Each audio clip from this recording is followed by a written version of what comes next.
The muffled sounds of vacuum cleaners and cleaning supplies echoed through the empty office building as Elena Vasquez meticulously wiped down the conference room table. Her weathered hands moved with practiced efficiency, erasing fingerprints and coffee stains from the sleek glass surface where important decisions were made, daily decisions that never involved her. To the executives of Meridian Technologies, she was simply the cleaning lady, invisible until something needed to be tidied up, forgettable once her task was complete. Before we jump back in, tell us where you're tuning in from, and if this story touches you, make sure you're subscribed, because tomorrow I've saved something extra special for you. Elena straightened her back, wincing slightly at the familiar ache that came from hours of bending and scrubbing. At 42, her body reminded her daily of the decades she'd spent cleaning these offices, her education and dreams gradually fading into the scent of industrial disinfectant that clung to her uniform. The night shift suited her circumstances, allowing her to care for her teenage daughter, Lucia, during the day and attend her community college classes in the afternoon, but the isolation sometimes felt suffocating. Tonight was different, though. The executive floor hummed with unusual activity despite the late hour. Through the glass walls, Elena could see lights still burning in several offices, and the hushed, urgent conversations in multiple languages suggested something significant was happening. Meridian was finalizing a major international merger, and the building had been buzzing with executives and consultants for weeks. Elena moved quietly into the next room, careful not to disturb the important work happening around her. She had become an expert at making herself invisible, a skill honed through years of cleaning around people who rarely acknowledged her presence. As she emptied the trash bin beside an executive desk, she heard raised voices coming from the CEO's office. At the end of the hallway, "This deal is falling apart because of cultural misunderstandings," a man was saying, his voice strained with frustration. "The Korean executives feel we're being dismissive of their concerns, and our translator isn't capturing the nuances." Elena paused, her hand halfway to the trash bag. She recognized the voice as belonging to Marcus Chen, the recently appointed CEO of Meridian Technologies. She had cleaned his office every night since his promotion 6 months ago, but had never spoken to him directly. Like most executives, he worked late but usually cleared out before the cleaning staff arrived. "We've spent 18 months on this merger," another voice responded. "If we don't close within the week, they'll walk away and partner with Nexus. Instead, we can't afford to lose this opportunity over communication issues." Elena hesitated, torn between continuing her work and listening to a conversation that clearly wasn't meant for her ears. But as she turned to leave, she knocked over a wastebasket, sending pens and crumpled papers scattering across the floor. The voices in the CEO's office fell silent. Elena dropped to her knees, frantically gathering the fallen items, her heart pounding in her chest. Footsteps approached, and she looked up to see Marcus Chun standing in the doorway, his expression a mixture of irritation and exhaustion. "I'm so sorry, sir," Elena said quickly, her accent thickening with nervousness.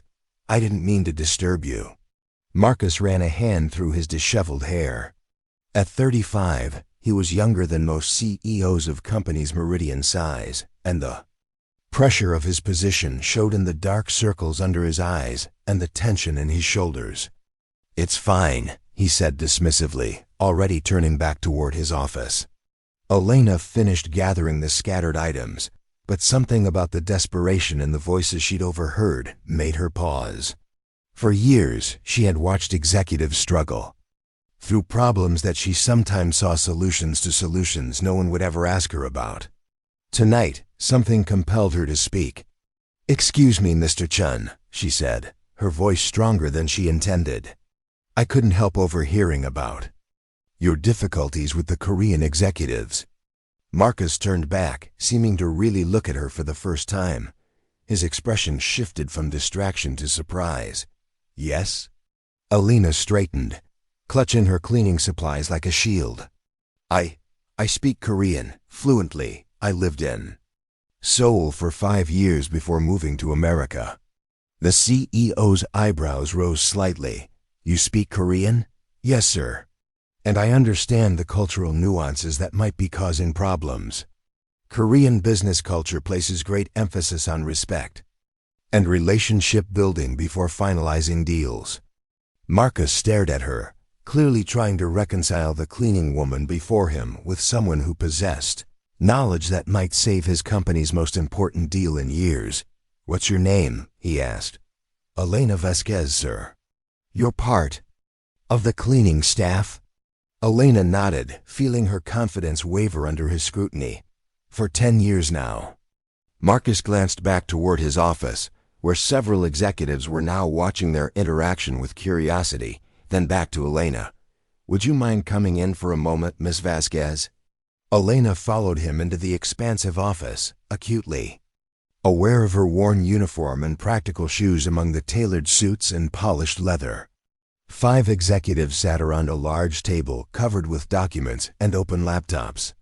They looked up with varying degrees of surprise and skepticism as Marcus led her in.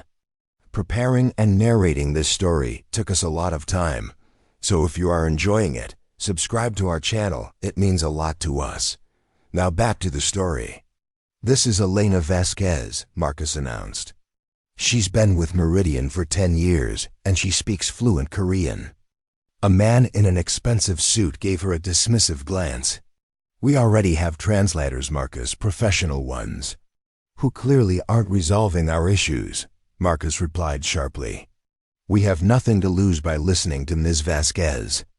Elena swallowed hard, feeling the weight of their collective doubt. For a decade, she had moved invisibly through these offices, hearing conversations, observing patterns, understanding more than anyone realized. Now, suddenly visible, she felt exposed and vulnerable. The Korean executives, she began carefully. They use formal language with you, but they're concerned because your responses seem too casual, too direct. In Korean business culture, this can be interpreted as disrespect. The executives exchanged glances. One woman leaned forward. How do you know what their concerns are? I've cleaned the conference rooms after your meetings, Elena explained. They often stay behind and discuss in Korean, assuming no one understands. They're worried about Meridian's commitment to maintaining their company culture after the merger. A heavy silence fell over the room. Marcus Chun studied her with newfound interest. What would you suggest? Elena took a deep breath. Let me speak with them. In Korean, not just translating words, but conveying your respect for their traditions, while explaining American business directness. The issue isn't the terms of the deal, it's the relationship. The skeptical executive scoffed. You want us to let the janitor negotiate our $2 billion merger? Elena felt her cheeks burn with humiliation, but she stood her ground. I'm not suggesting I negotiate. I'm offering to help build a bridge of understanding so your negotiators can succeed. Marcus held up a hand to silence his colleague. How did you learn Korean, Miss Vasquez? Elena hesitated, years of keeping her past private making her reluctant to share.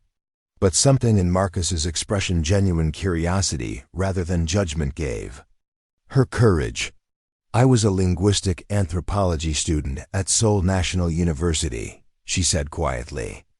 I was researching a dissertation on language evolution in isolated communities when my husband died unexpectedly. I had to return to America with our daughter, and without completing my degree, finding work was challenging, eventually. I took this job because it allowed me to care for Lucia and continue taking classes.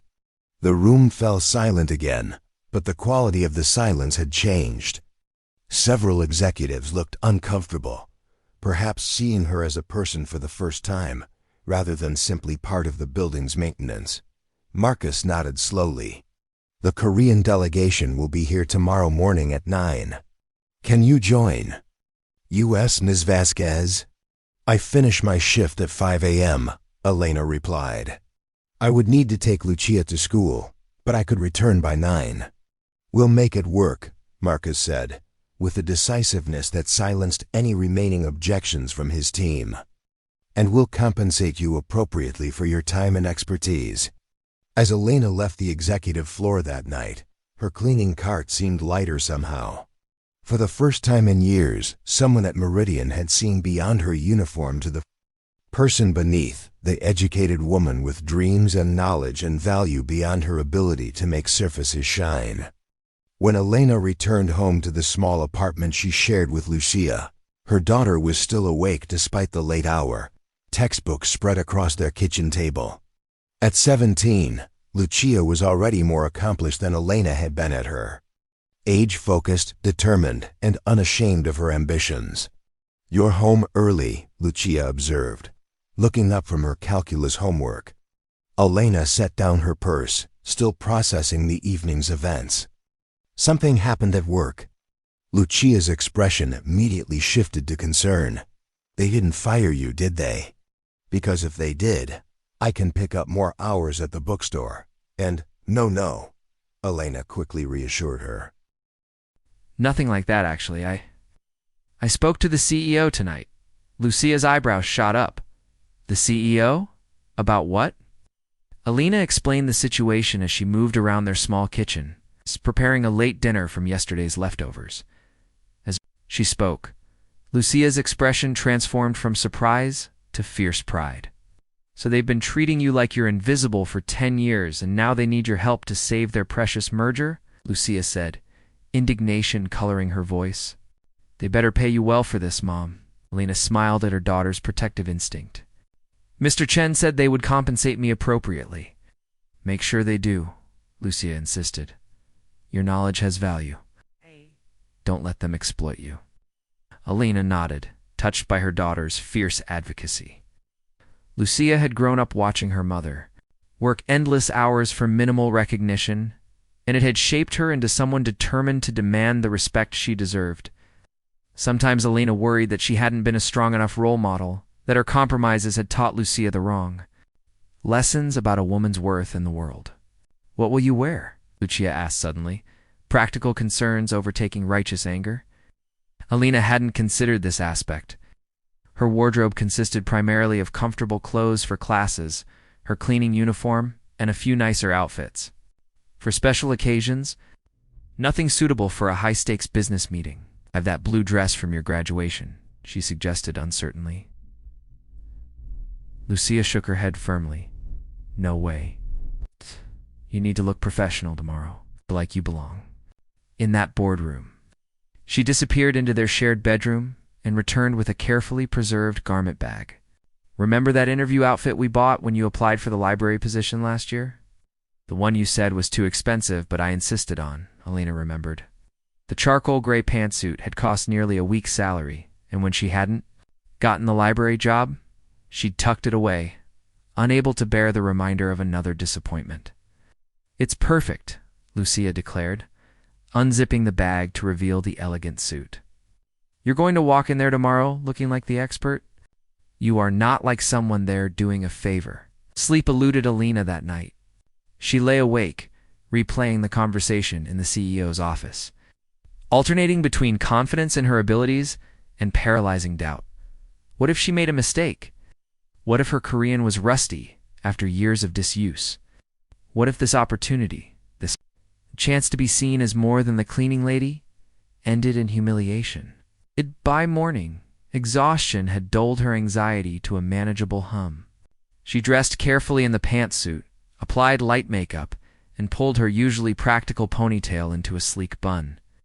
The woman who stared back from the mirror looked professional, capable so different from her cleaning uniform self that even Lucia did a double take. Mom, she breathed, you look amazing. Elena touched her daughter's cheek gently. Whatever happens today, I want you to remember something. Our circumstances don't define our worth. I clean offices to provide for us, but that job isn't who I am. Lucia hugged her tightly. I know exactly who you are. You're the strongest, smartest person I know. And after today, they'll know it too. The Meridian Technologies headquarters looked different in daylight. Elena had always experienced it in the quiet emptiness of night, when the building belonged to the cleaning staff and security guards. Now, as she passed through the gleaming lobby during business hours, she felt the curious glances of employees, who recognized her out of context. Their confusion at seeing the cleaning lady dressed in professional attire and walking with purpose toward the executive elevators. When she reached the conference room, where the meeting would take place, Elena paused outside the door, gathering her courage. Through the glass, she could see Marcus Chen and his executive team arranged around one side of the table. Across from them sat 5 Korean businessmen in impeccable suits, their expressions politely neutral but with tension evident in their posture. Before she could knock, the door opened, and Marcus stepped out. His expression brightened when he saw her. "Miss Vasquez, thank you for coming. You look." He paused, seeming to search for an appropriate word. "It's very professional."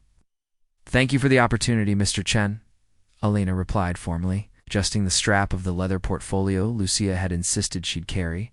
Inside were just a few blank sheets of paper props to complete her transformation, but they gave her hands something to hold besides cleaning supplies. Marcus led her into the conference room, and all conversations ceased as heads turned in their direction. "Gentlemen," he addressed the Korean executives, "this is Elena Vasquez, linguistic and cultural consultant, who will be joining us today." Elena noted the careful way he introduced her not as a member of the cleaning staff, but as a consultant with expertise. It was a small kindness that helped steady her nerves. She bowed respectfully to the Korean delegation and then, taking a deep breath, addressed them in their native language. "The voice you selected does not support this language. Please click the upper right corner to switch to another voice." The voice you selected does not support this language. Please click the upper right corner to switch to another voice. She interpreted cultural context, explained American business practices that seemed abrupt to Korean sensibilities, and conveyed the respect Meridian had for Korean corporate traditions. She clarified misunderstandings that had created unnecessary tension and helped both sides articulate concerns that had been lost in previous translations. As the meeting progressed, Elena felt a growing sense of confidence. This was what she had studied for, what she had once dreamed of doing before life had taken an unexpected turn. Her mind felt sharp, engaged in a way that scrubbing floors and emptying trash never required. The Korean executives responded to her with increasing warmth and openness. When she explained Meridian's position on maintaining the existing management structure of the Korean company, she added cultural context that the previous translator had omitted, emphasizing Meridian's commitment to preserving the hierarchical respect that was central to Korean business culture. By the time the meeting concluded, the atmosphere in the room had transformed from tense formality to cautious optimism. The lead Korean executive bowed to Elena before departing. He said kindly, "You have built a bridge today." As the door closed behind the Korean delegation, the Meridian executives erupted into excited conversation. Marcus turned to Elena, genuine admiration in his expression. "That was remarkable, Ms. Vasquez. You've accomplished more in 1 hour than our negotiating team has in weeks." The skeptical executive from the previous night approached, his earlier disdain replaced with grudging respect. "I owe you an apology," he said stiffly. "Your contribution today was invaluable." Elena accepted his words with a gracious nod, though inwardly she noted that he stopped short of apologizing for dismissing her as the janitor the night before. Marcus gestured for Elena to join him in his office. Once the door closed behind them, he turned to her with an earnest expression. "I have to ask why. Are you working as part of our cleaning staff when you have these skills?" It was the question Elena had been anticipating, though hearing it aloud still stung. "When I returned to America as a widowed mother with an unfinished degree, my options were limited," she explained. "The cleaning job offered steady hours that allowed me to care for Lucia and continue my education. I've been taking classes at the community college, working toward finishing my degree." Marcus nodded thoughtfully. "And the Korean language skills?" "I lived in Seoul for 5 years during my doctoral studies. My husband was Korean Lucia's father. After he died, I maintained the language at home, so Lucia would stay connected to that part of her heritage. Understanding dawned in Marcus's eyes. So your daughter is half Korean? Lena nodded. Yes, she's 17 now, preparing for college. Everything I do is to ensure she has opportunities I didn't. Marcus was quiet for a moment, studying her with new eyes. Ms. Vasquez eyed. I'd like to offer you a position at Meridian. Not as a cleaner, but as a cultural consultant for our international division. The salary would be commensurate with your expertise. Lena stared at him, certain she had misheard. I don't have a completed degree, she reminded him. You have something more valuable, practical knowledge and proven ability, Marcus countered. I've seen what you can do. Meridian needs someone with your skills, especially as we expand into Asian markets. Hope bloomed in Elena's chest, but caution tempered her response. I would need a schedule that allows me to continue my education and be present for my daughter. We can accommodate that, Marcus assured her. In fact, Meridian has a tuition assistance program. You could complete your degree with the company's support. Elena felt tears threatening and blinked them back. This was the opportunity she had stopped allowing herself to dream about, the chance to use her mind, to be valued for her knowledge rather than her ability to make spaces clean and tidy. Why? She asked finally. Why would you offer this to someone you barely know? Marcus's expression softened. Because talent shouldn't be scrubbing floors when it could be building bridges between cultures. Because I recognize something in you. Last night, intelligence, dignity, perseverance, qualities Meridian needs. And, he added with surprising candor, because I know what it's like to have people underestimate you based on appearances. Elena raised an eyebrow, questioning. I'm the youngest CEO in Meridian's history and the first Asian American to hold the position, Marcus explained. I've sat in meetings where people directed their questions to older white colleagues, assuming I couldn't possibly be in charge. I know what it feels like to be overlooked. For the first time, Elena saw Marcus Chen not just as the CEO of Meridian Technologies, but as a person with his own struggles and triumphs. The realization created an unexpected connection between them. Two people who had fought to be seen for their true capabilities rather than outward appearances. I would be honored to accept your offer, Mr. Chen, Elena said finally. Marcus, please, he replied with a genuine smile. And the honor is Meridian's. As Elena left the building that afternoon, she pulled out her phone to call Lucia with the life-changing news. The sun seemed brighter somehow, the future suddenly expansive with possibilities that had been closed to her just 24 hours ago. She paused on the sidewalk, looking up at the gleaming tower where she had spent countless nights invisibly maintaining order while the world slept. Tomorrow she would enter those same doors, not as someone who cleaned the spaces where important work happened, but as someone who contributed to that important work herself. 10 years of being overlooked had ended because she found the courage to speak up in a language no one expected her to know. 10 years of being the janitor had transformed into a future where her knowledge and experience were valued. And most importantly, 10 years of showing Lucia that perseverance matters had culminated in the most powerful lesson of all, that sometimes opportunity comes from the most unexpected moments, if only you have the courage to seize it. Elena's first day as a cultural consultant at Meridian Technologies began with a mixture of excitement and trepidation. She arrived early, dressed in a new navy blue suit, a small splurge she'd allowed herself after signing the employment contract with its startling salary figure. The security guard did a double take as she requested an employee badge rather than her usual cleaning staff credentials. Ms. Vasquez, he confirmed, confusion evident in his expression. You're changing positions? Yes, Rodriguez. She replied with a warm smile. They had exchanged greetings during shift changes for years. I'll be working in the international division now. His face broke into a genuine grin. That's fantastic. Congratulations. That small interaction set the tone for a day filled with similar moments, surprised recognition from people who had previously looked through her, Confusion from those trying to reconcile Elena the cleaner with Elena the consultant, and the occasional flash of resentment from employees who viewed her rapid ascension with suspicion.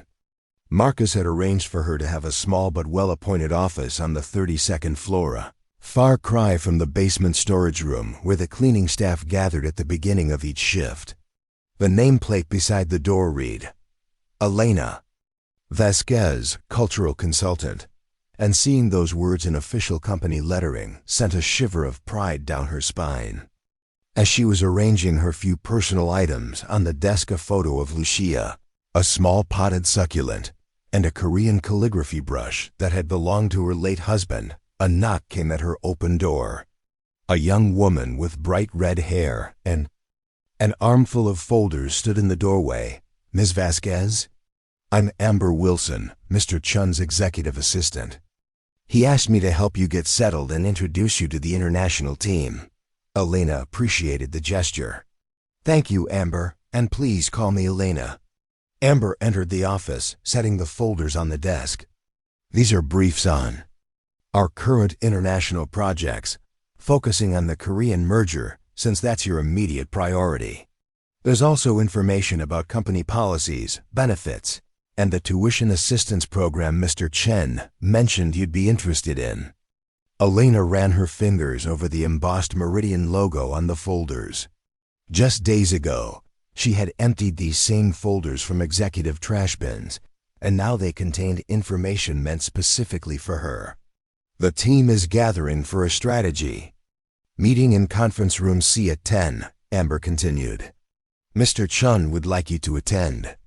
She hesitated, then added in a lower voice, just a heads up, some of the executives are a bit surprised by your appointment, especially Thomas Harrington. The man who called me the janitor? Elena asked, remembering the skeptical executive from her first meeting. Amber nodded. He's vice president of international operations, and he usually has significant input on hiring for your position. Mr. Chun bypassed the normal channels to bring you on board. I see, Elena said, understanding the potential for resentment. Thank you for the warning. As Amber led her through the executive floor toward the conference room, Elena felt the weight of curious stares. She held her head high, reminding herself that she had earned this opportunity through knowledge and ability, not through privilege or connections. The conference room fell silent as she entered. 8 executives sat around the table, including Thomas Harrington, whose tight smile didn't reach his eyes. Marcus Chun stood at the head of the table, his presence commanding respect despite his relative youth. Everyone, I'd like to formally introduce Elena Vasquez, our new cultural consultant for Asian markets, Marcus announced. As you witnessed during yesterday's breakthrough with the Korean delegation, Ms. Vasquez brings exceptional linguistic skills and cultural understanding that will be invaluable as we expand our international presence. Elena took the empty seat Marcus indicated, feeling the scrutiny of everyone present. A woman with steel gray hair and sharp eyes leaned forward. Welcome to the team, Ms. Vasquez. I'm Victoria Leong, Chief Financial Officer. Your work yesterday was impressive. Others around the table introduced themselves with varying degrees of warmth.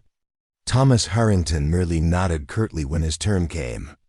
Now, Marcus continued, let's discuss next steps for the Korean merger.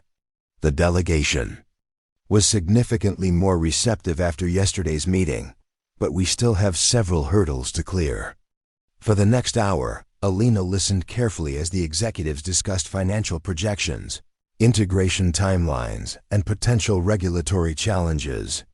When asked for her input on cultural considerations, she spoke confidently about Korean corporate hierarchies and the importance of demonstrating respect for existing leadership structures during the transition. With all due respect, Thomas interjected after one of her suggestions. We've managed international mergers before without micromanaging cultural etiquette. And how did those mergers perform in their first year? Elena asked quietly. Was there significant turnover among the acquired company's leadership? Thomas's expression tightened. There were adjustment periods, certainly. Those adjustment periods cost Meridian millions in lost productivity and unnecessary recruitment, Marcus pointed out. Which is precisely why Ms. Vasquez's perspective is so valuable. As the meeting progressed, Elena found her confidence growing. Her years of education hadn't been wasted after all. They had been waiting for this moment, when her knowledge could finally be applied to meaningful work. When she spoke about the importance of face-saving measures in communications with the Korean team, even Thomas listened with grudging attention. After the meeting, Marcus caught up with her in the hallway. "You held your own in there," he observed with approval. "Thank you for your support," Elena replied. "I know my appointment is unconventional." Marcus's expression turned thoughtful. "You know, my grandfather came to America with nothing but determination and a talent for electronics. He worked as a restaurant dishwasher while building circuit boards in his garage at night. People underestimated him because of his accent and his job, never realizing his brilliant mind." He paused. "When I saw you that night, speaking up despite how this company has overlooked you for years, you reminded me of him." The personal connection surprised Elena.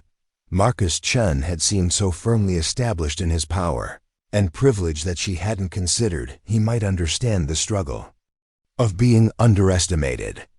"I'll make the most of this opportunity," she promised. "I know you will," Marcus replied. "By the way, the Korean executives have requested another meeting tomorrow, and they specifically asked that you be present. I think you've made quite an impression." The next few weeks passed in a whirlwind of meetings, research, and rapid adaptation to corporate culture. Elena worked diligently to prove her worth, arriving early and staying late, absorbing information about Meridian's international operations with the same thoroughness she had once applied to cleaning their offices. The Korean merger progressed smoothly, with Elena serving as a crucial bridge between the two corporate cultures. Her ability to explain Korean concerns to the Meridian team and translate American business practices into culturally resonant concepts for the Korean executives earned her growing respect among most of her colleagues. Most, but not all. Thomas Harrington maintained a cool professionalism that barely masked his skepticism about her qualifications. He questioned her recommendations in meetings and assigned her tedious research tasks that seemed designed to test her commitment, rather than utilize her skills. One evening, as Elena was preparing to leave after a particularly long day, Thomas appeared in her office doorway. "Still here?"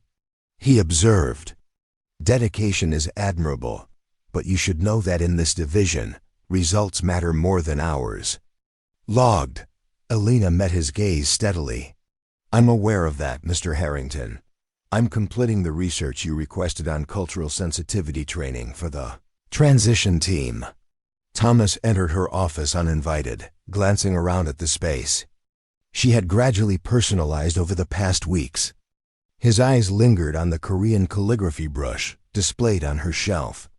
"You know," he said conversationally, "many people work decades to reach positions like yours.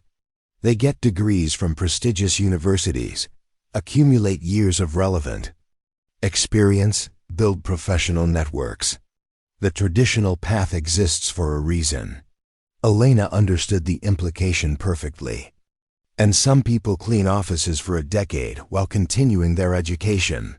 Mr. Harrington, different paths can lead to the same destination." His expression hardened slightly. Marcus has always had a soft spot for underdogs. It makes him an inspiring leader, but sometimes clouds his judgment about what's best for Meridian. "Are you suggesting I'm not qualified for this position?" Elena asked directly. "I'm suggesting that one lucky conversation doesn't erase the fact that your primary experience with this company has been emptying trash cans." The words were delivered with clinical precision, designed to wound. Elena felt a flash of anger, but controlled it carefully. "Perhaps that gives me perspective others might lack.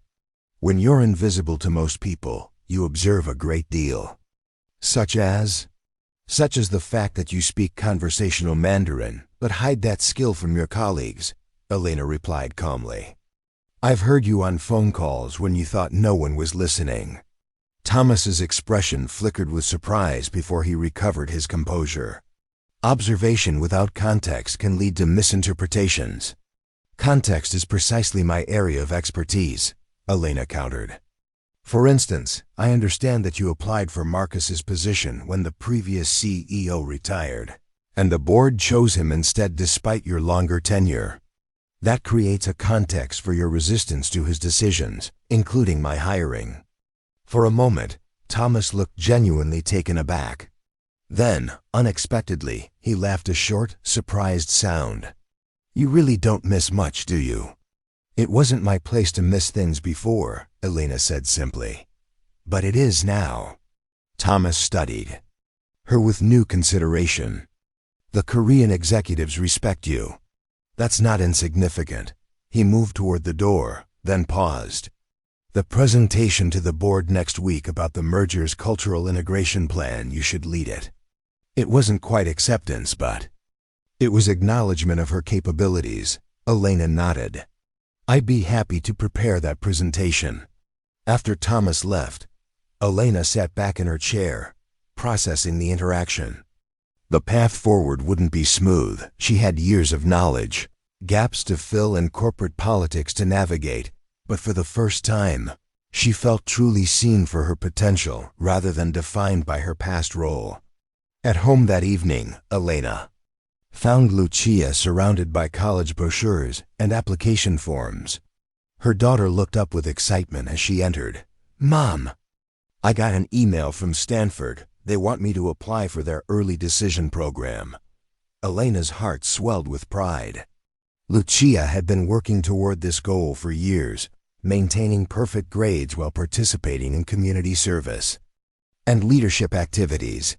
But pride was quickly tempered by practical concerns. That's wonderful, sweetheart. But Stanford is expensive, I know, Lucia finished. But with my grades and essay, I might qualify for scholarships. And I can work part-time, take out some loans. We'll make it work, Elena interrupted, making a decision in that moment. With my new position, we have more options than before. Lucia's eyes widened. Are you sure? Because I could go to state instead. You've worked too hard to settle, Elena said firmly. If Stanford is where you want to be, then we'll find a way. Lucia launched herself into her mother's arms. I'm so proud of you, Mom. Everyone at school keeps asking about how my mother went from janitor to executive overnight. You're like a legend. Elena laughed, though the description made her uncomfortable. I'm hardly an executive, Mia. And it wasn't overnight. It was 10 years of work and education and perseverance. That's even better, Lucia insisted. It's like you always told me, our circumstances don't define our worth. Later that night, as Lucia slept, Elena sat at their small kitchen table reviewing materials for the board presentation. Her phone buzzed with a text from an unknown number. This is Marcus Chun. Wanted to let you know the Korean team signed preliminary merger papers today. Your input was crucial. Thank you. The formal message was followed by another. Also, are you prepared for the board presentation next week? Thomas mentioned you'd be leading it. Elena felt a flutter of anxiety. The board of directors represented Meridian's most powerful stakeholders presenting. To them would be a significant test of her new role. I'm preparing thoroughly, she replied. Thank you for the opportunity. 3 dots appeared, indicating Marcus was typing, then disappeared, then appeared again. Finally, would you be interested in discussing the presentation over dinner tomorrow? Purely professional, of course. Elena stared at the message, unsure. How to interpret it? Was this normal mentorship from a CEO to a new team member, or something more personal? Either way, the boundaries felt important to maintain. I appreciate the offer, she wrote carefully. Perhaps we could meet in your office instead. I'd value your insights on the presentation. The response came quickly, of course. 7 p.m. in my office. I'll order dinner in. Elena set down her phone, troubled by the ambiguity of the exchange. She had worked too hard to have her professional accomplishments undermined by any hint of impropriety. Marcus had shown no previous signs of unprofessional behavior, but she had witnessed enough executive dynamics during her years cleaning their offices to be cautious. The next evening, Elena arrived at Marcus's office precisely at 7 presentation. Materials in hand and professional boundaries firmly in mind. She was surprised to find Amber, his assistant, still at her desk. "Mr. Chun asked me to stay late to take notes during your meeting," Amber explained, gathering several notebooks. "He's very interested in your approach to the board presentation." Relief washed over Elena. Marcus had anticipated her concerns and ensured the meeting would be unquestionably professional. Inside his spacious office, Marcus greeted her warmly. A small conference table in the corner had been set with 3 place settings and several containers of catered food. "I hope you don't mind," he said. "I thought we could make this a working dinner with Amber joining us." "That sounds perfect," Elena replied, appreciating his thoughtfulness. As they discussed the presentation, sharing ideas over containers of Thai food, Elena realized she was experiencing something she had observed countless times, but never participated in, the casual collaboration of executives after hours, where relationships were strengthened and ideas refined in equal measure. "The board will be particularly interested in how the cultural integration affects our bottom line," Marcus advised. "They respond well to data, but they also need to understand the human element of international mergers. I've prepared a comparison showing the financial impact of previous mergers where cultural considerations were overlooked," Elena explained. "The numbers make a compelling case for our approach." Marcus nodded approvingly. "That's exactly the kind of analysis they'll appreciate." He hesitated, then added, "You should know that Thomas came to me yesterday."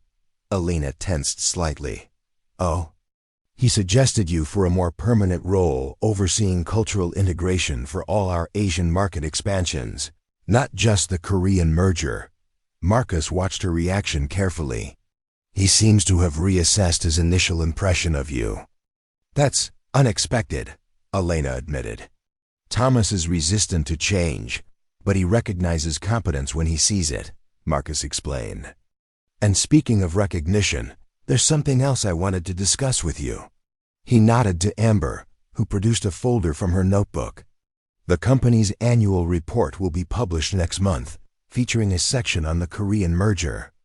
The communications team would like to include your story from cleaning staff to cultural consultant as an example of Meridian's commitment to recognizing talent at all levels." Elena frowned slightly. "I'm not comfortable being used as a corporate public relations story." "I understand your hesitation," Marcus replied. "But your experience highlights both a failure and an opportunity in our corporate culture. How many other employees with valuable skills are we overlooking because of assumptions about their current roles?" "You're suggesting my story might create systemic change?" Elena asked skeptically. "I'm suggesting it might start a conversation," Marcus clarified. "But only if you're willing to share it. The decision is entirely yours." Elena considered the proposal. Being featured in the annual report would publicly cement her new position, making it harder for anyone to dismiss her as a temporary curiosity. It might also provide visibility for issues she cared about: recognition of non-traditional educational paths, opportunities for working parents, valuing diverse perspectives in corporate settings. "I'll consider it," she said finally. "But I'd want approval over how the story is presented." "Of course," Marcus agreed readily. "Take some time to think about it." As the evening concluded, Elena gathered her materials, feeling more confident about the upcoming board presentation. She had prepared thoroughly, and now had Marcus's insights to refine her approach further. "Thank you for your guidance tonight," she said sincerely, "and for creating an environment where I could succeed." Marcus shook his head slightly. I merely provided an opportunity. You created your own success through years of perseverance and continued education despite circumstances that would have defeated many people. He paused, then added, "My grandfather would have admired you greatly, Elena." The personal comment, offered simply and without pretense, touched her unexpectedly. In that moment, Elena saw not just Marcus Ching, the CEO, but Marcus the person, someone shaped by his own family's journey and struggles, someone who recognized her journey because it echoed his own history. "I would have liked to meet him," she replied softly. As Elena left Meridian's headquarters that night, the city lights reflected against the glass tower where she had once been invisible. Tomorrow she would continue preparing for the board presentation. Tomorrow she would help Lucia with her Stanford application. Tomorrow she would take another step forward on this unexpected new path. But tonight, walking to the bus stop in the cool evening air, Elena allowed herself a moment to fully appreciate how far she had already come. From cleaning executive offices to sitting in them as a valued colleague, from being overlooked to being seen, from anonymity to recognition. The journey had only just begun, but after years of patient persistence, Elena Vasquez was finally walking a path that honored her true capabilities. And whatever challenges lay ahead, she would face them with the same quiet determination that had carried her through a decade of invisibility to this moment of emergence into the light. The imposing mahogany doors of Meridian's boardroom seemed to grow taller as Elena approached them. Inside waited 12 of the company's most influential directors, industry titans who controlled billions in assets and made decisions affecting thousands of employees. 1 month ago, she had cleaned this very room, carefully dusting the enormous table where these power brokers gathered. Today, she would stand before them as a presenter, her ideas and expertise on display. "Ready?" Marcus asked quietly, appearing beside her with an encouraging smile. Elena nodded, gripping her tablet more tightly. "As ready as I'll ever be. You've done the work. You know this material better than anyone," he reminded her. "Just be the expert that you are." They entered together, and Elena felt the weight of 12 evaluating gazes. The board members ranged from silver-haired veterans of corporate America to younger tech entrepreneurs, but all shared the unmistakable aura of power and wealth. Thomas Harrington was already seated at the far end, his expression carefully neutral as he nodded to acknowledge their arrival. "Ladies and gentlemen," Marcus began once they were settled, "I'm pleased to introduce Elena Vasquez, our cultural consultant for Asian markets. As you know, the Korean merger has progressed exceptionally well, largely due to Ms. Vasquez's expertise in navigating cross-cultural negotiations. Today she'll present our integration strategy and the projected financial impact of our culturally informed approach." A distinguished woman with elegant silver hair leaned forward. "Before we begin, I'm curious, Ms. Vasquez. Your appointment was rather unconventional. Perhaps you could share your background with the board?" Elena recognized the question for what it was, not mere curiosity, but a test. Would she minimize her past as a cleaner? Would she apologize for her non-traditional path? "Certainly, Dr. Reynolds," Elena replied, having memorized the names and backgrounds of all board members in preparation. "I hold a partially completed doctorate in linguistic anthropology from Seoul National University. After personal circumstances necessitated my return to the United States, I joined Meridian's facilities management team while continuing my education part-time. For the past decade, I've been completing coursework in business and international relations while supporting my daughter as a single parent." She paused, then added with quiet dignity, "My journey to this position has been non-linear, but every role has contributed to my understanding of organizational dynamics and cross-cultural communication." Dr. Reynolds nodded, seemingly satisfied with the straightforward response. "Thank you for that context. Please proceed with your presentation." For the next 30 minutes, Elena presented her analysis of cultural integration strategies for The Korean merger. She outlined specific challenges, proposed solutions, and most importantly, connected every recommendation to concrete financial outcomes. She had done her homework, incorporating data from previous international acquisitions to demonstrate how cultural missteps had directly impacted profitability. As you can see from this comparison, she explained, highlighting a particularly compelling graph. When Meridian acquired the Brazilian manufacturing company in 2018 without cultural integration planning, first-year turnover among senior leadership reached 64%, costing approximately $3.2 million in recruitment and lost productivity. By contrast, our approach with the Korean merger has already reduced projected turnover to under 15%, saving an estimated $2.1 million in the first year alone. A board member with a tech background leaned forward. These numbers are impressive, Ms. Vasquez, but how can we be certain the cultural interventions are the determining factor rather than other variables? It was exactly the kind of challenge Elena had prepared for. An excellent question, Mr. Zhao. If you'll turn to Appendix C, you'll find a multivariate analysis controlling for market conditions, industry sector, and acquisition size. Even when these factors are accounted for, cultural integration emerges as a statistically significant predictor of post-merger financial performance. As the presentation concluded, Elena felt a surge of satisfaction at the engaged expressions around the table. These were people who responded to data and results, and she had delivered both in a language they understood, the language of profit and loss. "Thank you, Ms. Vasquez," said the board chairman, an imposing man with a reputation for bluntness. "Your analysis is thorough and your recommendations sound.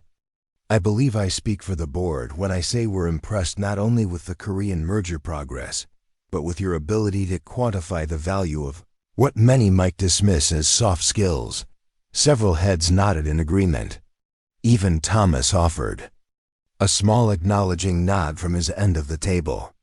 "In fact," the chairman continued, "given the promising results of this approach, the board would like to explore expanding your cultural integration methodology to all of Meridian's international ventures. Mr. Chen, perhaps you could work with Ms. Vasquez to develop a more comprehensive proposal?" "Absolutely," Marcus replied, barely concealing his satisfaction. "We'll prepare something for the next quarterly meeting." As they exited the boardroom, Elena felt lightheaded with relief and accomplishment. She had stood before some of the most powerful people in the business world and had not only survived but earned their respect. That, Marcus said quietly as they walked toward the elevators, was a triumph. The board rarely requests follow-up proposals during initial presentations. "I couldn't have done it without your guidance," Elena replied. "No," Marcus corrected firmly. "You did this. Your preparation, your expertise, your ability to translate cultural understanding into business impact. Take the win, Elena." The elevator doors opened, and Thomas Harrington stepped out, pausing when he saw them. "Excellent presentation, Vasquez," he said with unexpected warmth. "You've given us a competitive advantage in the Asian markets. I'd like to discuss expanding your team if you have time later this week." After he continued down the hall, Elena turned to Marcus with surprise. "My team?" Marcus smiled. "It seems Thomas is fully on board now. When you convince both the board and Thomas Harrington in the same day, you've accomplished something remarkable." At Meridian, the elevator arrived, and as they stepped inside, Marcus added casually, "By the way, there's an executive MBA program at Wharton designed for working professionals. Meridian has sponsored candidates in the past. With your performance today, I think you'd be an excellent candidate for the company's sponsorship." Elena stared at him, momentarily speechless. An executive MBA from Wharton would be transformative for her career, the credential that would erase any lingering doubts about her qualifications. "That's incredibly generous," she managed finally. "It's not generosity, it's investment," Marcus corrected. Meridian invests in exceptional talent. You've more than proven yours. When Elena arrived home that evening, she found Lucia frantically pacing their small living room, clutching her phone. "Mom, where have you been?" "I've been calling for hours. I had my board presentation, remember?" Elena explained, setting down her briefcase. "What's wrong?" Lucia thrust her phone forward, hands trembling with excitement.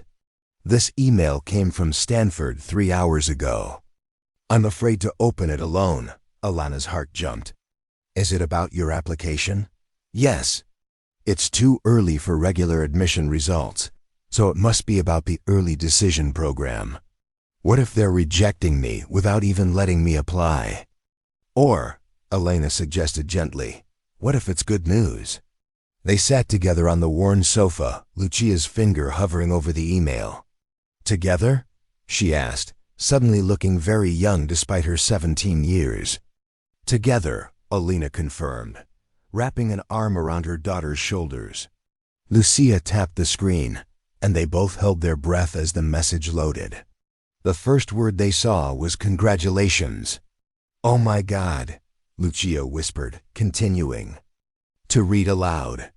"We are pleased to invite you to apply through our Presidential Scholars Early Consideration Program, reserved for exceptional students who demonstrate outstanding academic achievement and leadership potential."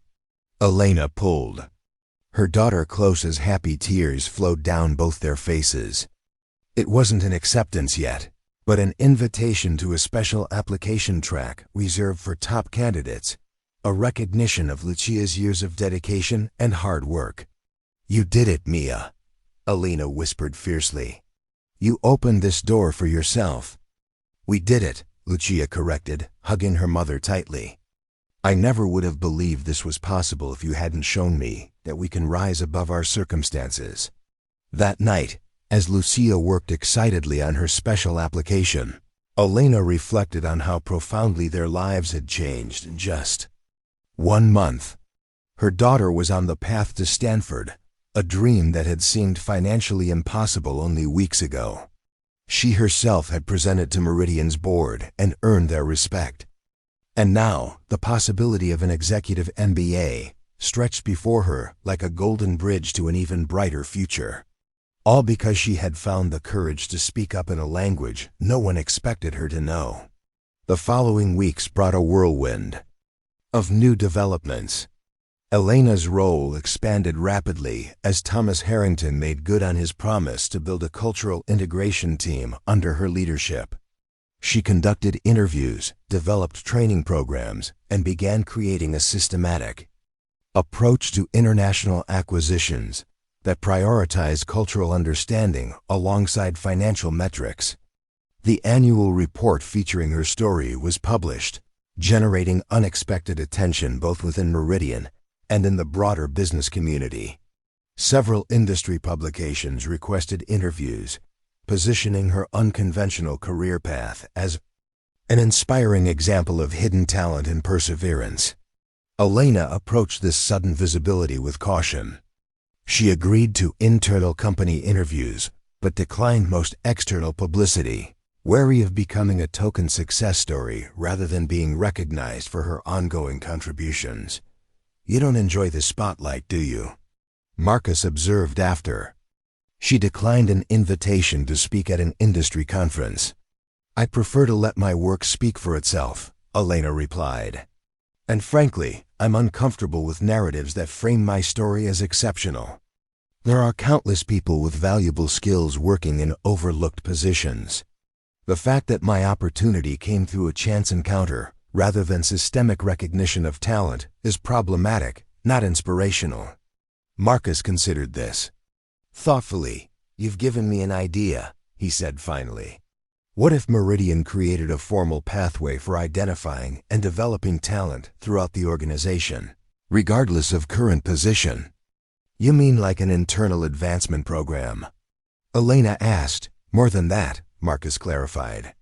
"A comprehensive talent identification initiative that actively looks for skills and knowledge that might not be reflected in current job titles. With your permission, we could call it the Vasquez Initiative." Elena shook her head immediately. The name isn't important. What matters is creating real opportunities, not just feel-good programs that generate positive PR. Fair enough. Marcus conceded.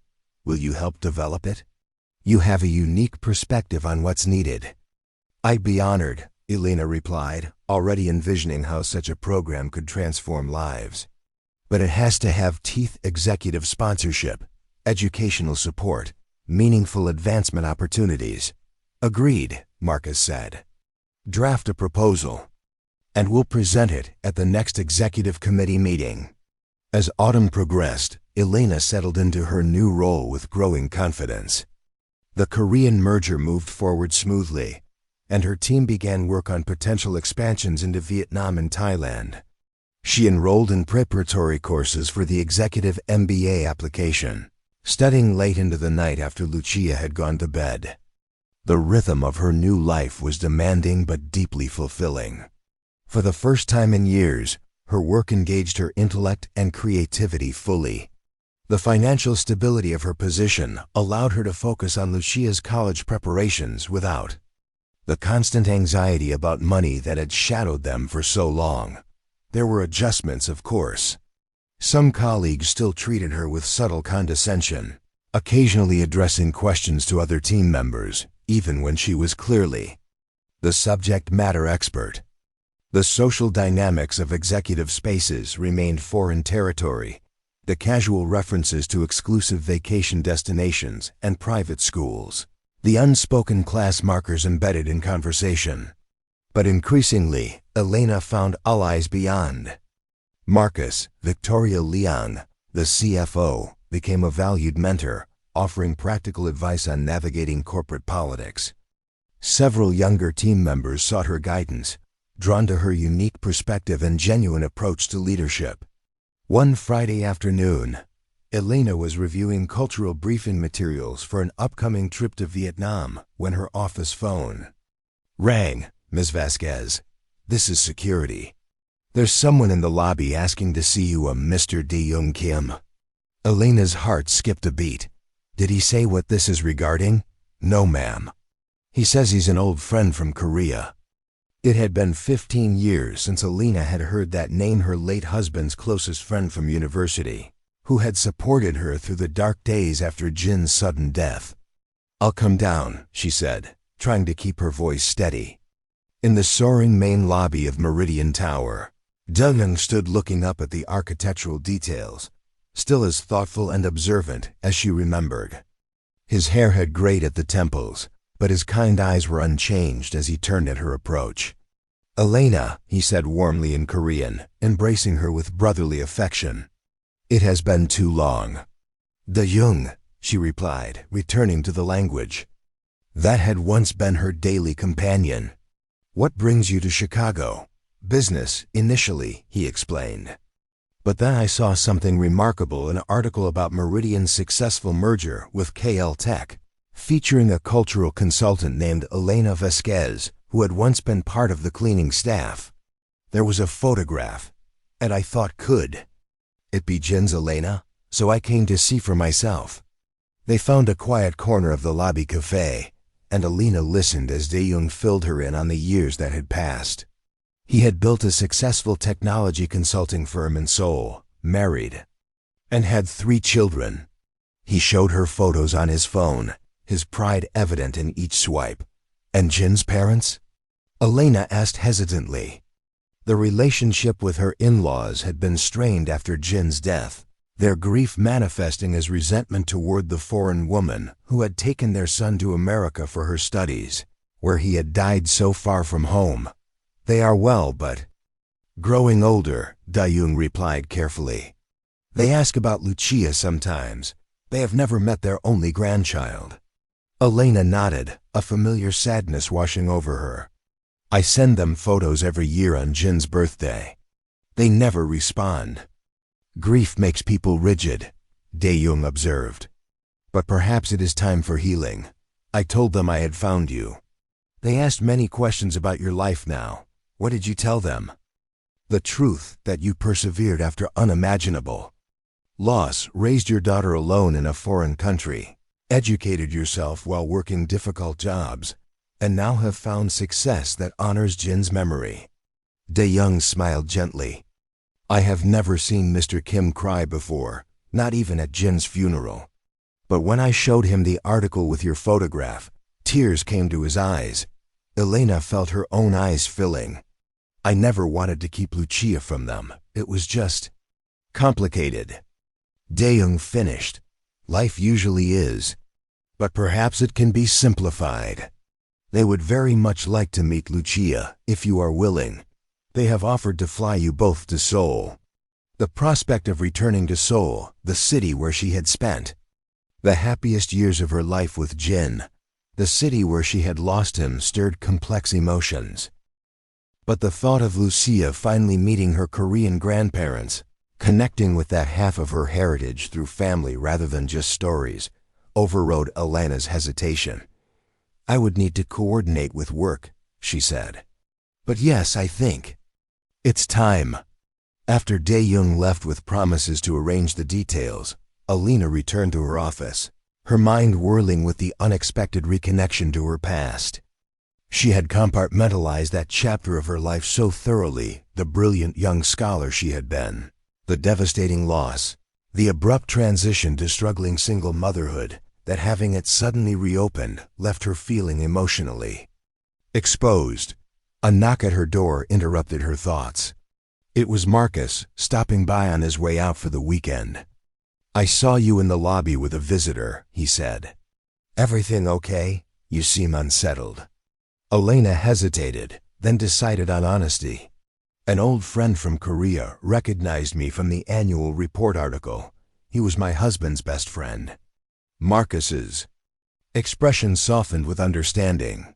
That must have been quite a shock. It was. He brought news from Jin's parents, Lucia's grandparents. They want to meet her after all these years. Elena sighed. It's a good thing, but it's stirring up a lot of history. Sometimes the past needs to be reconciled before we can fully move forward, Marcus observed. When would you go to Seoul? Probably during Lucia's winter break, Elena replied. I'll need to request time off. Consider it approved, Marcus said immediately. And since you'll be there anyway, perhaps you could extend the trip to include meetings with the Korean merger team. It would be valuable to have you assess how the integration is progressing on the ground. Elena smiled gratefully at his thoughtfulness in transforming a potentially awkward personal leave request into a business opportunity. That would be perfect, actually. Thank you. As Marcus turned to leave, he paused. You know, when I first saw you that night, a cleaning staff member speaking fluent Korean, I was impressed by your linguistic ability. But I've come to realize that your true gift isn't just speaking multiple languages. It's building bridges between worlds that rarely connect, between cultures, between corporate levels, between past and present. His observation struck Elena as profoundly true. Throughout her life, she had existed at intersections between American and Korean cultures, between academic aspirations and blue-collar reality, between her past identity and her present self. What had once felt like being caught between worlds now seemed like a unique vantage point that allowed her to see connections others missed. That might be the nicest thing anyone has said about my unusual career path, she admitted. Marcus smiled. It's not your career path that's remarkable, Elena. It's how you've integrated every aspect of your journey into who you are now, without diminishing any part of it. That evening, Elena shared De-young's visit and the invitation to Seoul with Lucia. Her daughter's reaction was a mixture of excitement and apprehension. What if they don't like me? Lucia worried, revealing the insecurity beneath her confident exterior. What if I'm not Korean enough for them? Oh, Mia, Elena said gently. You are exactly who you are meant to be, American and Korean, Jin's daughter and mine. Your grandparents may need time to understand that, but you don't need to be anyone different for them. Lucia fingered the jade pendant she always wore her. Only tangible connection to her father, who had died before she was born. Do you think Dad would be proud of me? Of us? Without question, Elena replied firmly. He would be so proud of your brilliance, your determination, your compassion. And he would be amazed by how we found our way forward without him, though. He would wish he could have been part of it. As Lucia hugged her tightly, Elena felt the distinct sensation of worlds reconnecting her life with Jin, her years of struggle, and her newfound success at Meridian coalescing into a coherent whole. Rather than fragmented chapters, the journey ahead would bring its own challenges, the emotional complexity of reuniting with Jin's family, the rigors of the executive MBA program, the ongoing navigation of corporate culture, but for the first time, Elena felt she was moving forward with her entire self, not just the parts that fit her current circumstances. The cleaning woman who had been invisible for so long had not only been seen, but had found a way to integrate all the facets of her experience into a life of meaning and purpose. And in doing so, she had created a foundation from which her daughter could launch into a future of limitless possibility, a future where Lucia would never have to make herself smaller or less complex to fit into someone else's expectations. That night, Elena took out the Korean calligraphy brush that had belonged to Jin and practiced characters she had not written in years. The graceful strokes came back to her gradually bridge, journey, voice, future words that had shaped her unexpected path from invisibility to recognition, from silence to speaking in a voice that commanded respect. Tomorrow would bring new challenges at Meridian, new opportunities to build bridges between worlds that rarely connected. But tonight, Elena honored the journey that had brought her here, every difficult step, every sacrifice, every moment of perseverance that had transformed the cleaning woman into the respected cultural consultant who had found the courage to speak in a language no one expected her to know. The airport departure terminal buzzed with pre-holiday travelers as Elena and Lucia waited at their gate. Snow fell gently outside the massive windows, collecting on the wings of planes and creating a peaceful contrast to the indoor chaos.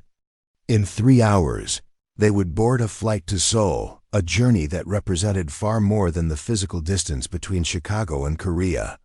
"Are you nervous?" Lucia asked, glancing up from the Korean language app on her phone. She had been practicing diligently for weeks, determined to greet her grandparents in their native tongue. Elena smiled, noting how her daughter's features, a perfect blend of her own and Jin's, seemed more pronounced as they prepared to connect with his family. "A little. It's been 15 years since I've been in Seoul. So much has changed, including me. Mr. Chun was really cool about giving you 3 weeks off," Lucia observed. "Most bosses wouldn't do that." "It's not entirely vacation," Elena reminded her. "I'll be meeting with the Korean merger team for several days. But yes, Marcus has been exceptionally supportive." As if summoned by his name, Elena's phone buzzed with a message from Marcus. "Safe travels. Remember you're representing Meridian. But also reconnecting with family. Both matter. Documents for the Seoul office are in your secure email." The thoughtfulness of the message was characteristic of how Marcus had mentored her over the past few months. His guidance had helped her navigate the transition from cleaner to consultant with increasing confidence. More than that, he had created space for her to integrate her personal journey with her professional development, understanding that her unique perspective was an asset rather than a liability. "Final boarding call for Flight 937 to San Francisco," announced a voice over the intercom. "All passengers should be at the gate at this time." A young family hurried past them, the parents looking harried as they juggled carry-ons and urged their small children along. Elena felt a pang of recognition, remembering her own desperate rush through airports years ago. A newly widowed mother with an infant in grief so fresh it made breathing difficult. "That was us once," she murmured, watching the family disappear down the jetway. Lucia followed her gaze. "What do you mean?" "Just remembering how we traveled back to America after your father died. You were too young to remember, but it was Chaos me trying to manage you, our luggage, my shattered plans, all while barely functioning through grief. Lucia squeezed her mother's hand. And now look at us. First-class tickets to Seoul, me heading to Stanford next fall, you with an amazing career. We've come so far. Elena nodded, once again struck by her daughter's wisdom. We have, haven't we? Their flight was called shortly after, and they settled into the comfortable first-class cabin, a luxury Elena would never have imagined possible during her years of financial struggle. As the plane taxied toward the runway, she found herself reflecting on the extraordinary transformation of their circumstances. Just 7 months ago, she had been invisible to the executives whose offices she cleaned each night. Now, she led a team at Meridian, had presented to the board of directors, and was being sponsored for an executive MBA program. The salary that had once seemed unimaginable now allowed her to pay off debts, create a college fund for Lucia, and even begin investing for retirement. But the most significant changes weren't financial. It was the restoration of dignity, the recognition of her intellect and capabilities, the ability to contribute meaningfully in work that challenged and fulfilled her. After years of surviving, Elena was finally thriving. The flight to Seoul, with a brief layover in San Francisco, gave Elena time to review the materials Marcus had sent regarding the Korean merger. The integration was progressing well, but cultural tensions had emerged around decision-making processes and communication styles, exactly the issues she had warned about in her initial assessment. The familiar landscape of Seoul came into view as their plane descended through cloud cover. Elena felt her heart quicken at the sight of the city where she had spent such formative years, where she had fallen in love with Jin, pursued her academic dreams, and begun the journey of motherhood, only to have it all shattered by unexpected tragedy. "It's beautiful," Lucia whispered, pressing her face to the window. "I can't believe Dad grew up here." "He loved this city," Elena replied softly. "He used to take me exploring on weekends, finding hidden temples between skyscrapers and tiny restaurants with the best food you've ever tasted." As they moved through customs and collected their luggage, Elena found herself automatically slipping back into Korean, her tongue remembering patterns and inflections she hadn't used regularly in years. The language felt like returning to a well-worn path, familiar yet slightly different, as both she and the language had evolved during their separation. "Elena!" a voice called from the arrivals area. Dae-young waved enthusiastically, standing beside a petite woman with a kind smile.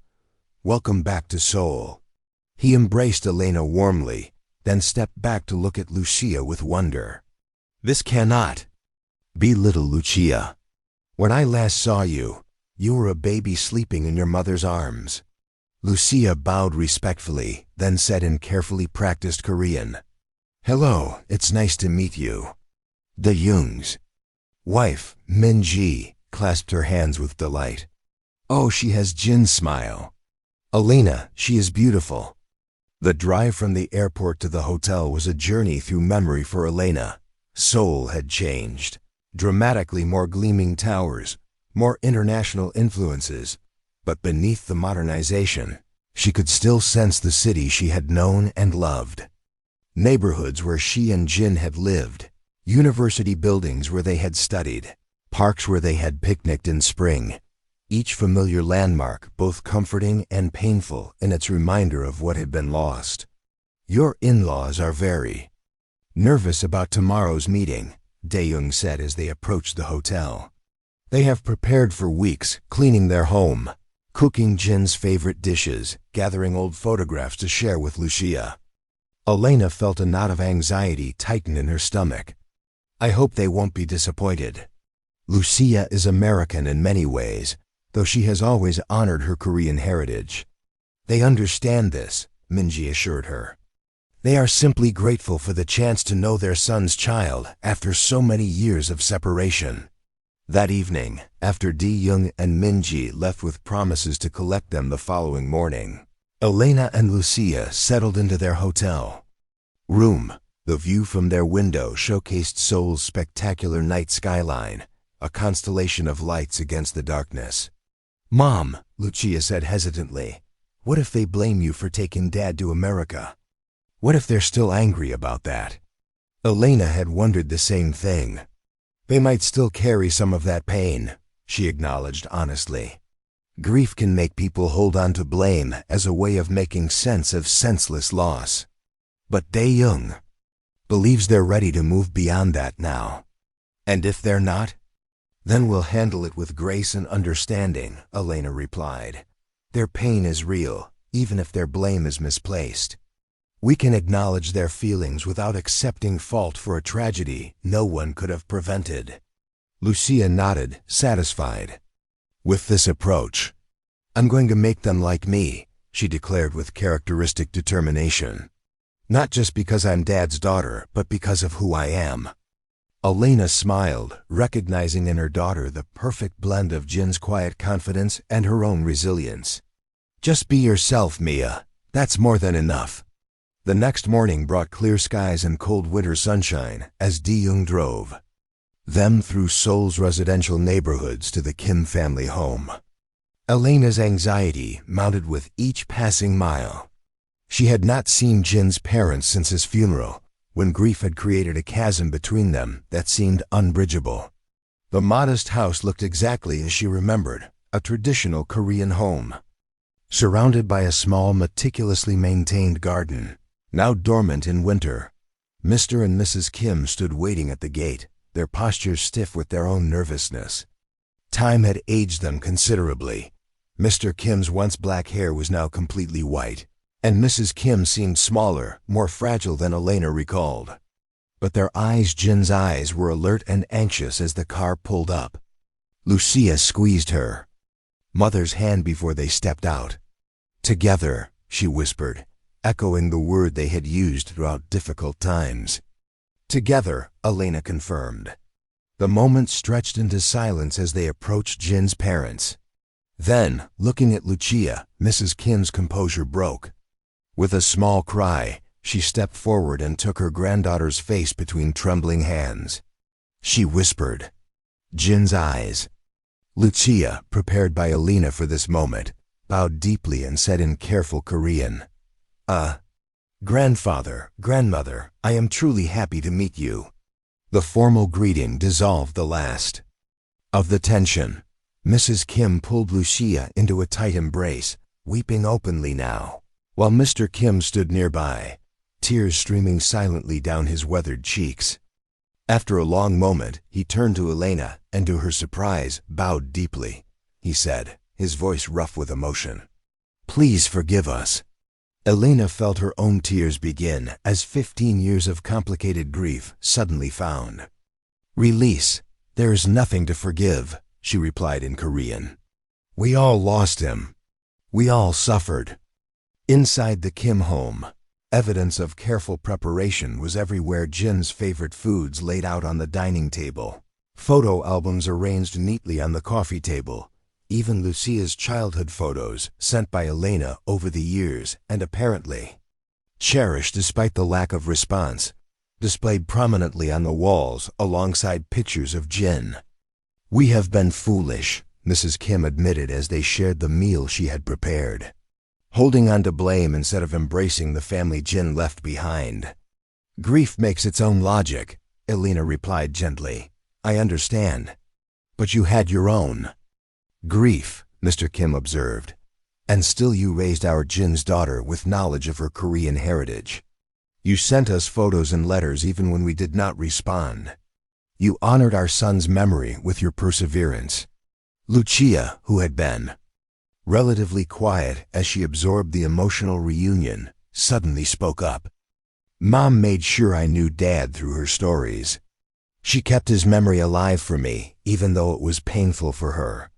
She's the strongest person I know." The pride in Lucia's voice warmed Elena's heart. In that moment, surrounded by Jin's family, in the home where he had grown up, she felt a circle closing, not an ending, but a reconnection of what had been broken. The day passed in a blur of stories, tears, and gradual warming as 3 generations began the delicate process of becoming family.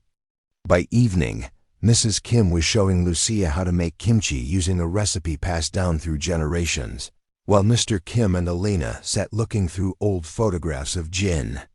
"He would be proud," Mr. Kim said quietly, pointing to a picture of Lucia that Elena had sent years ago, "of both of you."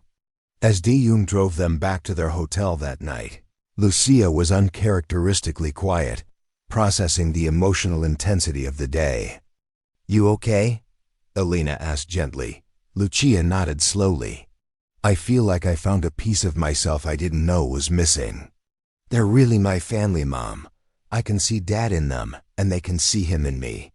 That's exactly what this trip was about," Elena replied, hugging her daughter close, reconnecting those broken circles. The following days fell into a rhythm of dividing time between the Kims and Elena's professional obligations at Meridian's Seoul office. In the mornings, she met with the Korean merger team, addressing cultural integration challenges and strengthening relationships that had begun during the negotiation phase. In the afternoons and evenings, she and Lucia spent time with Jin's family, building bonds that grew stronger with each passing day. On their 3rd day in Seoul, Elena arrived at Meridian's sleek office tower for a scheduled meeting with the leadership team. As she stepped off the elevator, she was greeted by Kim Seung-ho, the former CEO of the acquired company who now served as regional director. "Ms. Vasquez," he said warmly in Korean, bowing slightly, "your reputation precedes you. Our team has been looking forward to meeting the cultural consultant who speaks our language so fluently." Elena returned the bow, replying in Korean, "The honor is mine. Director Kim, your leadership during the transition has been exemplary." They moved into a large conference room where 10 Korean executives waited. Elena noted that all were MENA, reminder of the gender disparities that still existed in Korean corporate culture, despite progress in recent years. As the meeting began, Elena was struck by the difference in how these executives interacted with her, compared to her early days at Meridian. Here, there was no memory of her as the cleaning lady. They knew her only as a respected consultant sent by corporate headquarters, and they treated her with corresponding deference. The discussion was productive, focusing on communication, challenges between the Chicago and Seoul offices. Elena facilitated with ease, drawing on both her linguistic skills and her understanding of the subtle cultural differences that created friction between the American and Korean teams. "The issue isn't simply language," she explained. "It's that each side is operating from different assumptions about hierarchy, directness, and what constitutes respect in business communication." By meeting's end, they had developed specific protocols for cross-cultural communication that acknowledged both Korean values of respect and hierarchy and American preferences for directness and efficiency. The Korean executives seemed genuinely impressed with Elena's insights, several lingering afterward to continue the conversation. "You understand both worlds," Director Kim observed as he walked her out. "That is rare and valuable." His comment echoed Marcus's observation about her ability to build bridges between worlds that rarely connected. It seemed that what had once felt like being caught between identities not fully American, not fully Korean, neither purely academic nor blue-collar, had become her greatest professional strength. That evening, as Elena and Lucia prepared for dinner with the Kims, her phone rang with a call from Chicago. It was Marcus checking in on her meetings. "The protocols we developed today should resolve most of the communication issues," she reported. "But there's a deeper concern about decision-making authority that we'll need to address at a structural level." "I trust your assessment," Marcus replied. "You're uniquely positioned to see these dynamics clearly." He paused, then added, "How are things going with your family reunion?" Elena smiled at his remembrance of the personal dimension of her trip. "Better than I could have hoped. Lucia is connecting with her grandparents, learning family stories about Jin that I never knew. It's healing for all of us. I'm glad, Marcus said sincerely. By the way, the board approved the talent identification initiative we discussed. They were particularly impressed with the data showing potential ROI from developing internal talent. We're calling it the Bridge Program, your influence, though not your name as requested. Elena felt a surge of satisfaction. The program would create pathways for employees throughout Meridian to be recognized for skills and potential beyond their current roles. A systematic approach to ensuring that others wouldn't need a chance. Encounter to be seen. That's wonderful news, she said. I'm eager to help implement it when I return. About that, Marcus began, a new note in his voice. The board has another proposal they'd like you to consider. They've been impressed with your work on the Korean merger and see potential for expanding our presence in Asian markets. They'd like you to consider a position as Director of Asian Market Integration based in Seoul. Elena felt as if the floor had dropped away beneath her. In Seoul, permanently? For 2 to 3 years, Marcus clarified. Building our Asian operations with your unique cross-cultural expertise. It would be a significant promotion with corresponding compensation. Obviously, it's a major life decision, especially with Lucia heading to college. Take some time to think about it. After ending the call, Elena sat on the edge of the hotel bed, mind spinning with possibilities. 3 months ago, she had been cleaning offices at night and taken community college classes by day. Now she was being offered an executive position. In Sola, returned to the city where her academic and professional journey had begun, before life took its unexpected turn. Mom? Lucia appeared from the bathroom, dressed for dinner with her grandparents. Everything okay? You look shell-shocked. Elena shared the unexpected offer, watching her daughter's expression carefully. You should take it, Lucia said. Immediately. It's an amazing opportunity, and you'd be closer to Grandma and Grandpa Kim. They would love having you here. But you'll be at Stanford, Elena pointed out. We'd be oceans apart. Lucia sat beside her mother, suddenly seeming very grown-up. Mom, you've spent 17 years arranging your entire life around my needs. You took jobs you were overqualified for, put your own dreams on hold, made sacrifices I probably don't even know about all to give me opportunities. Maybe it's time for you to build something for yourself. Elena felt tears threatening. When did you get so wise? I had a good teacher, Lucia replied, hugging her. Besides, Seoul is closer to California than Chicago is. I could visit during breaks. And think how proud Dad would be, you coming full circle, back to the city where you two met, leading an international team.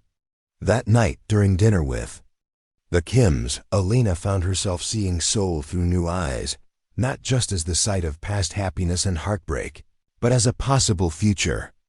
As Mrs. Kim taught Lucia how to properly form rice cakes for dessert, the older woman glanced at Elena with understanding. You are considering staying in Seoul? She asked perceptively, switching to English so Lucia wouldn't understand. Elena shouldn't have been surprised by her intuition. How did you know? I recognized the look of someone weighing a difficult choice, Mrs. Kim replied. Jin had the same expression when deciding whether to follow you to America for your studies. Elena had never considered that Jin might have had reservations about their move. Was he uncertain about going? Not about you, Mrs. Kim clarified. Never about you. Only about leaving Korea, his family, the familiar. But he told us, some journeys must be taken, even into uncertainty, because the person you travel with matters more than the destination. The words brought fresh tears to Elena's eyes. I've tried to honor his memory in how I raised Lucia. You have done more than honor his memory, Mrs. Kim said firmly. You have embodied his spirit, his courage, his willingness to cross boundaries, his determination. Now perhaps it is time for the circle to complete itself. Later that night, as Lucia slept peacefully in their hotel room, Elena stood at the window looking out over Seoul's twinkling skyline. The city had changed in 15 years, as had she. What once had been the site of her greatest loss might now become the place of her greatest professional achievement, a symmetry that felt both terrifying and right. Her phone buzzed with a message from Marcus. No pressure on the Seoul position. Meridian needs your talent wherever you choose to be based. His support throughout her extraordinary journey had been unwavering. From that first night when he had truly seen her beyond her cleaning uniform, he had created space for her to grow into her capabilities, championing her without trying to take credit for her success. Elena's thoughts turned to the path that had brought her to this moment of decision. 10 years of invisible work, of being overlooked and underestimated. 10 years of persisting with her education despite exhaustion and financial strain. 10 years of showing Lucia through example that circumstances need not define destiny. And then, one moment of courage speaking up in a language no one expected. Her to know had changed everything. Whatever she decided about the Seoul position, Elena knew with certainty that she had already completed the most important journey, from invisibility to recognition, from silence to voice, from surviving to thriving. She had built a bridge between worlds not just for herself, but for Lucia and for others who would follow through the program she had helped create at Meridian. The janitor who had once moved silently through executive spaces, careful not to disturb important conversations, now shaped those conversations with her insights and expertise. The woman who had been defined by her job title now defined her own path forward. As dawn broke over Seoul, casting golden light across the city where her life had been both shattered and remade, Elena made her decision. This time she would step into the future not driven by necessity or limited by circumstances, but empowered by choice and the hard-won wisdom of her extraordinary journey.